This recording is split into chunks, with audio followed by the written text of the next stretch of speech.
In 1972, the Stockholm Conference was the first meeting of its kind, as it was the first conference that made the environment a major issue on the global stage. Ahead of that, there are a number of conferences and summits that are wholly dedicated to environmental causes. After almost 20 years, the 1992 Rio Conference, also known as United Nations Framework Convention on Climate Change, took place and established the governing body of the convention, called the Conference of Parties, that is COP.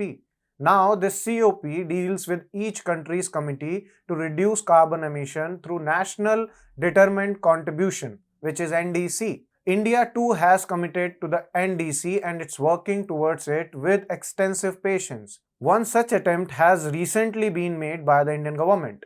Namaste and welcome to TFI Post. I am your host Shikhar Tripathi. Let's begin with a video report.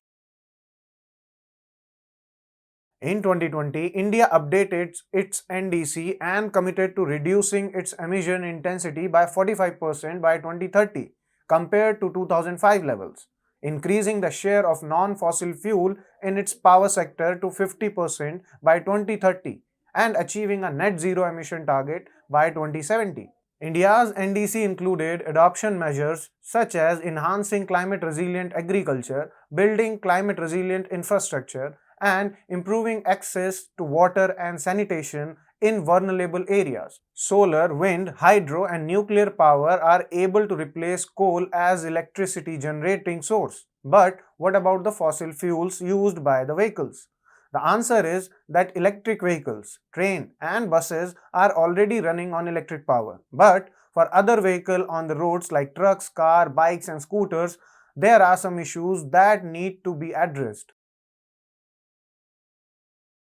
The most important challenge for EV is to set up a parallel infrastructure to support the EV movement.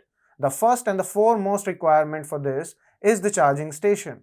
Charging stations work as a backbone for long distance travel. The government is striving to work for that because it knows that the EV market is expanding and that there are infrastructural need. To that extent, the center has taken affirmative steps.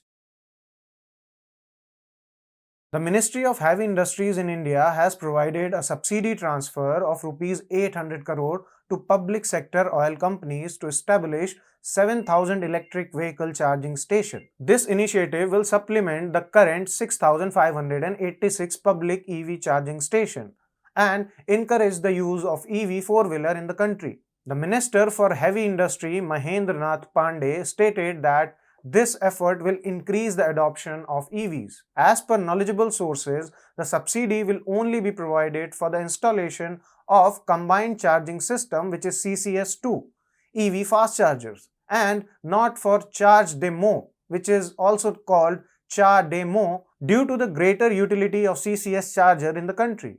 Although developers are allowed to set up Char Demo fast chargers, but they will not receive the subsidy.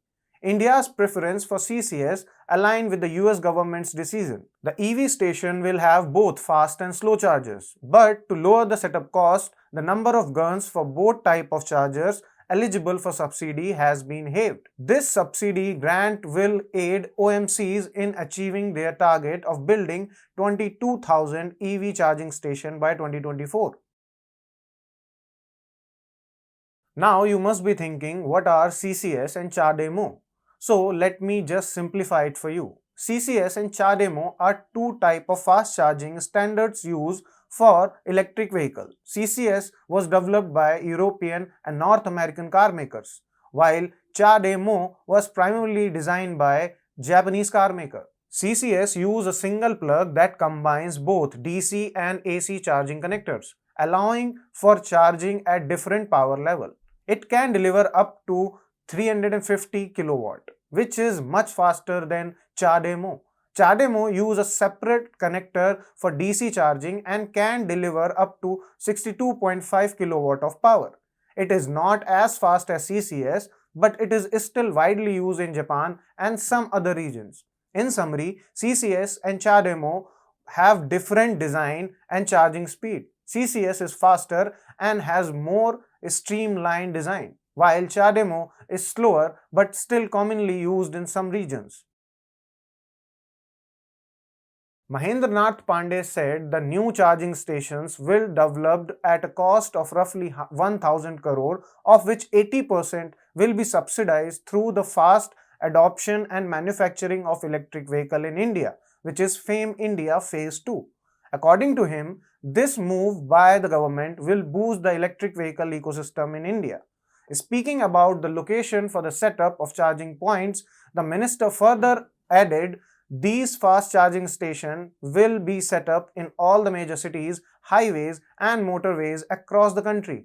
Issues related to land availability for charging station will be addressed since they will be set up on the petrol pump premises.